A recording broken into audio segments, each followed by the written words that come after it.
Bonjour à tous, bienvenue dans cette vidéo. Aujourd'hui, je vous présente les nouvelles enceintes que j'ai acquises.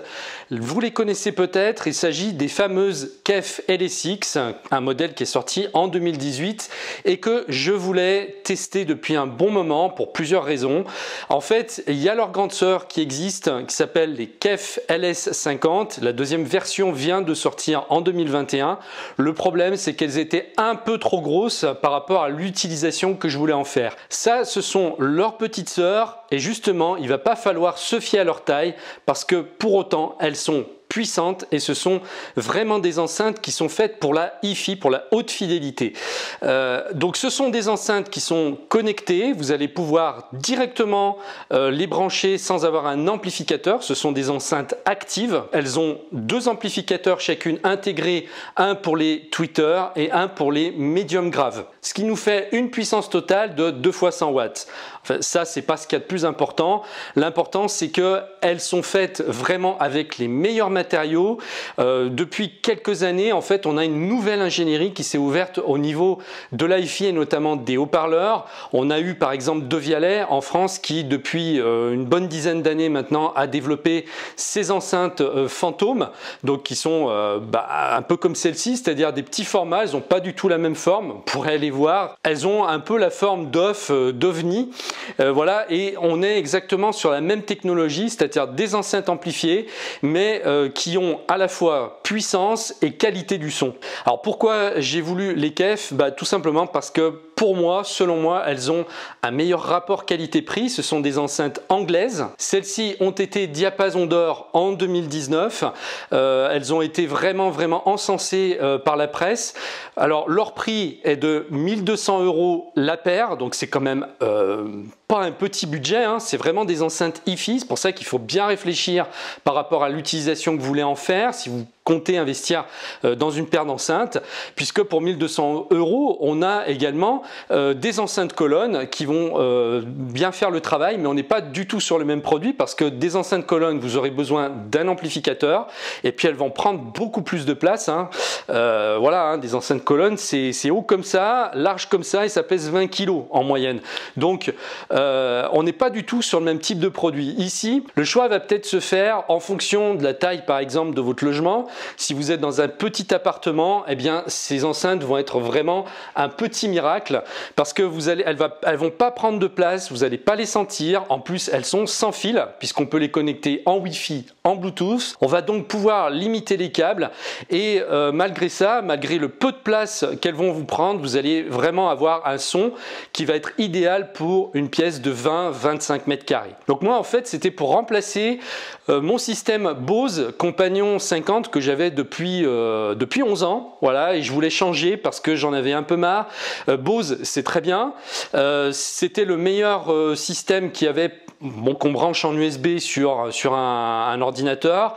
Je vous mets le modèle, voilà, qui est autour des 400 €. Donc j'en ai été très satisfait pendant longtemps. Le problème, c'est que au bout d'un moment, si vous voulez, c'est pas un produit pour moi qui est haute fidélité. C'est bluffant, c'est de très bonne qualité, vous allez avoir un bon son. La plupart des gens vont être contents d'avoir ça, il n'y a pas de souci. Simplement, c'est quand même limité au bout d'un moment si on veut vraiment avoir de la haute fidélité. Bose va rajouter beaucoup de fréquences en aigu, en grave pour faire un effet waouh si vous voulez. Donc vous allez être bluffé effectivement par beaucoup d'aigus, beaucoup de graves qui vont envoyer. Donc le son est bon si vous voulez, mais pour moi il n'atteint pas l'excellence. Dès qu'on monte un peu, on va avoir par exemple des aigus qui vont être très agressifs, on va avoir des graves qui vont être beaucoup trop envahissants et si on fait monter le volume vraiment très fort, il va y avoir au bout d'un moment un effet de saturation. Là on est quand même sur des enceintes qui sont 3 fois plus chères et c'est justifié. Et je vais vous dire pourquoi, je vais vous décrire exactement mon ressenti puisque voilà, je les ai testés pendant plusieurs jours et je vais vraiment vous dire ce que j'en pense. Voilà le dos. En fait, vous avez toute la connectique qui est sur l'enceinte de droite.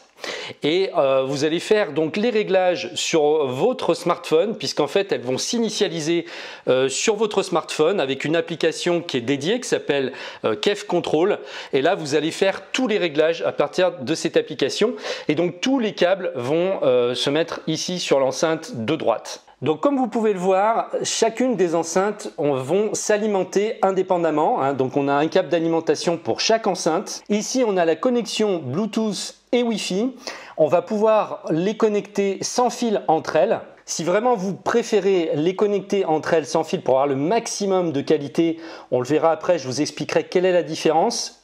À l'oreille, il n'y en a pas vraiment, mais dans la théorie, dans les mesures, il y en a une. Donc là, vous allez les relier par ce câble. Voilà, si vraiment vous voulez avoir le maximum de qualité et aucune perte. Vous allez pouvoir les connecter de plusieurs manières, brancher plusieurs appareils dessus. Vous allez pouvoir la connecter au réseau soit par le Wi-Fi, soit par un câble Ethernet. Vous avez une entrée optique, par exemple pour brancher la télé dessus directement. Vous avez une entrée auxiliaire, donc là, eh bien, vous allez pouvoir, avec une prise jack, relier ça à n'importe quel autre appareil qui aura une sortie jack. Vous pouvez brancher directement un lecteur MP3, voilà tout ce qui a une sortie casque en fait. Donc vous pouvez vraiment brancher n'importe quel appareil analogique sur cette prise. Ici, on a une entrée USB, alors qui va servir en fait à recharger par exemple un appareil que vous aurez auprès de vous. La seule chose qui manque peut-être ici, c'est la sortie USB pour brancher directement sur un ordinateur. Bon, mais vu que de toute façon on va la brancher sur le réseau, soit en Wi-Fi, soit en Bluetooth, logiquement c'est vrai qu'on n'en a pas forcément besoin. Maintenant donc je les ai testés sur plusieurs jours et je vais vous dire ce que j'en pense. Au déballage, le sérieux se fait tout de suite sentir. 3,5 kg par enceinte, ça pèse. Un concentré de technologie dans 24 cm de haut, 15 cm de large et 18 cm de profondeur. On ressent rien qu'en les touchant et en les regardant la qualité des composants. Le grand point fort, la facilité d'installation. Il suffit de brancher les deux enceintes indépendamment sur secteur et de télécharger l'application KEF Control sur son smartphone pour les configurer en quelques minutes. À part pour l'alimentation, aucun autre câble n'est nécessaire. Une fois le code Wi-Fi entré sur mon iPhone, AirPlay 2 les détecte automatiquement. Il ne me reste plus qu'à appuyer sur le bouton de lecture d'Apple Music pour envoyer le son. Maintenant nous y voici. Qu'en est-il à l'écoute? Sur Cœur de Clara Luciani à volume très modéré pour commencer, pas de waouh. Mon oreille trop habituée depuis 11 ans à mon système Bose Companion 50, je ne trouve pas le son exceptionnel annoncé. Presque fade, moins d'aigus et moins de graves. Je me dis qu'en connectant le câble, qui les relie et en passant par un câble Ethernet, je supprimerai toute perte ou mauvaise configuration éventuelle. Alors, je me lance et décide de monter le son. Là, toujours pas les aigus et les graves débridés de Bose, mais je suis stupéfait par l'image stéréo. Aucune autre enceinte, colonne JM Lab comprise, ne m'en a jamais donné de pareil. Les instruments passent de droite à gauche avec une facilité déconcertante. Je passe au test ultime, Dire Straits et ses guitares électriques mythiques. Je monte encore le son sur You and Your Friend, et là, ça y est, je commence à sentir le potentiel des petites cachotières.